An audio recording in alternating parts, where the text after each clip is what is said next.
All right, so in this video, we're going to be ripping the oil pan off so we can access the rods. We're going to be taking the rods and pistons out, getting the timing cover off so we can get the timing gear and chain off and put the new one on. We're going to dingleberry on the cylinders and probably go ahead and gap the rings. There's not really much to see. I'm not going to put my phone under the Jeep, so I'm just going to rip the oil pan off. It's going to be disgustingly messy. So I'm going to get that off, and then I'll update you guys when we're working on the rods. Holy crap.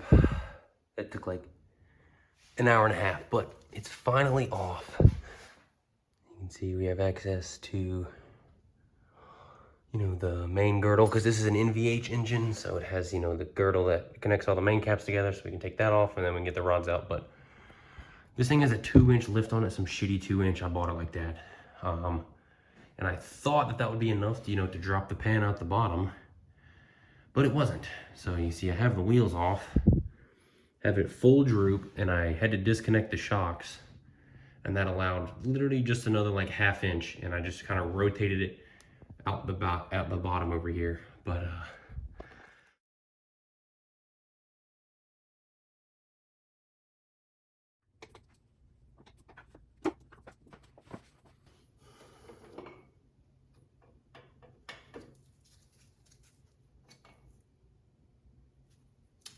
ta-da!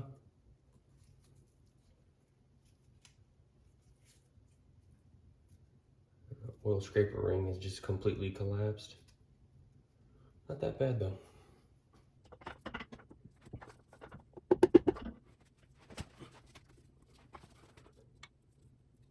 Wow, look at that. Holy shit. Piston ring broken. That's the top compression ring on cylinder 2. Oh my God.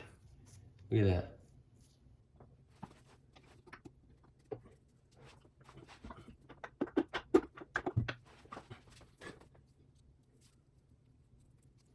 I don't know what the fuck's up with this one. Looks like the top ring is, oh, it's also broken. I don't know if that was on camera either, but holy shit. There we go. That's another broken one, and the oil scraper ring is also collapsed.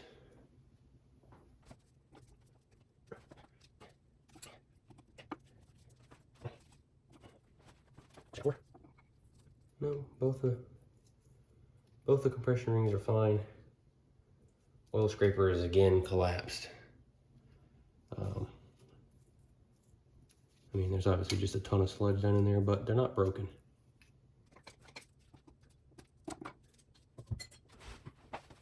Which I know you probably can't see because of the angle, but both of these are fine too.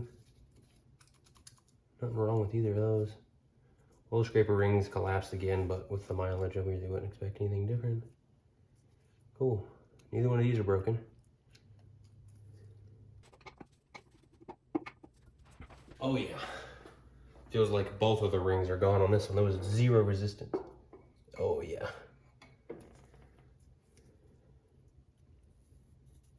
Holy shit. Probably shouldn't be doing this over top the engine like that, bro. So this one is, that's the ring. Look at this. It's broken into like 1,000,000 pieces. What the fuck? Like, look at, I'm talking about the second one right here. Look at this. This is a separate piece. That's a separate, holy shit. I've been driving it like that. God dang. So here we are. So the rod bearings don't necessarily go with these first 5. I just threw them on the ground and picked them up. The last set here does go with cylinder 6. Cylinder 1 is fine. Cylinder 2, first ring was broken. Cylinder 3, first ring was broken. 4 and 5 were good. Cylinder 6, completely screwed. So this is the first ring, and this is what's left of the second ring.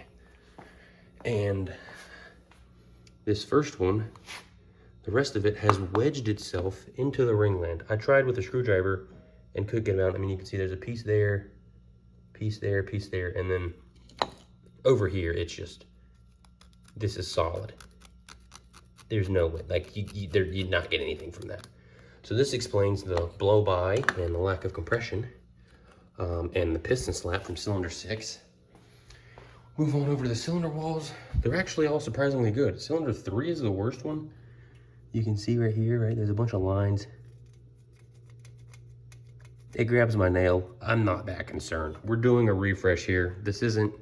We're not turboing it. We're not doing, you know, a 4.6 stroke or anything. It's stock rebuild. So we're just gonna dingleberry hone them and it'll get some of the roughness of that out. That one's pretty deep, so that's not gonna come out completely. I don't really care. 6 is actually surprisingly very good. Same with 5. 3 is the worst one. All right, another day out here in the garage. We've got the radiator off just to make it a little bit easier because we're gonna be working on the crank pulley. So went ahead and removed the radiator, and then I just used like the fingers from gloves to keep the trans lines from leaking, so we can kind of pull this out of the way, you know, the condenser.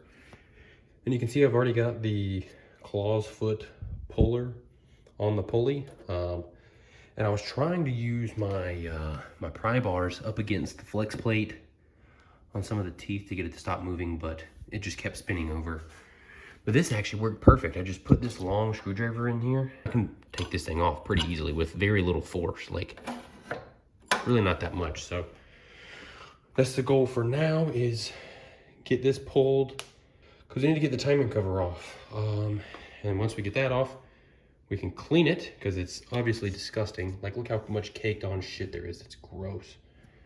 But then we can throw the new timing gear on. So let's get this pulley off.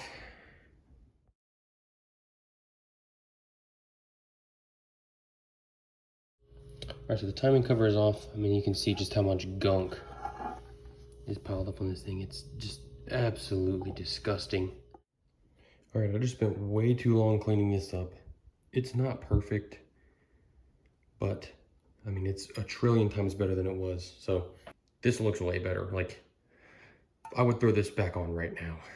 You know, I got the gasket surface nice and clean. It's clean enough. We're gonna go ahead and throw the timing kit on. All right, I got the engine in time. Looking good. If you look through the bumper here, you can see the two dots are facing each other. Chain is oiled up and doesn't really have much play in it. And then in the front main, or in the timing cover here, went ahead and put the front main in. But let's look at something super unfortunate. So that's what we're dealing with. And obviously I haven't honed the cylinders yet, but if you look, the part number here is right, whatever, dot 20. So it's 20 thou oversized, all the rings are. While I do have like a ring gap grinder, it's a little hand tool, I'm not gapping 24 rings. If they're 20 thou over and they're overlapping to even fit them in the bore, it would take me hours to grind 24 rings to get them to fit. I guess I'm just shit out of luck on that, so I'm gonna eat that. O'Reilly's actually has a set, but they're like 30 minutes away. It's the only parts store anywhere close to me that has some that I can pick up today. All right, so last night I had finished putting the timing cover on, and then I came out here this morning and realized I forgot the oil slinger. It just kind of sits on the snout of the crank. In the later model ones, they don't use them, but mine came with it, so I wanted to put it back. So I had to take the timing cover back off, which is a pain, but that's all sealed up now. So we're gonna get the dingleberry hone out and go ahead and hone all these really quickly.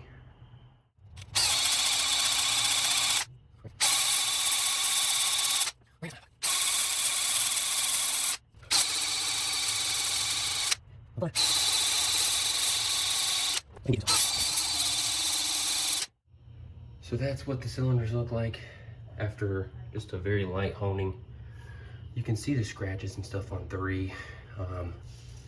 Like I said, I'm not super concerned with it, but I think I might actually want to do these all a little bit more.